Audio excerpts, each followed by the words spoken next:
Hi Elrin, ito na po yung pinapangarap mo lang dati na mag-qualify sa Olympics at saka lahat ng pinaghihirapan mo nagbunga dahil sa mga struggle na dumating kahit na may injury ka, may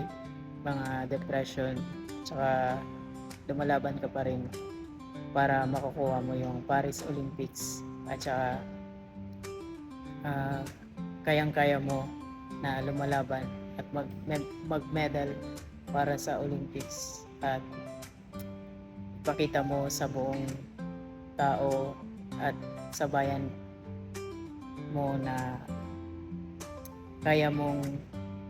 lumalaban.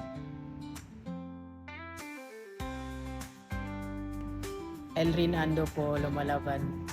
sa Olympics. Naghahanda para sa coming Olympics at saka excited po ako na maglaro sa darating na Paris Olympic at ipapakita ko sa buong tao at sa bayan natin na kukunin natin yung gold medal.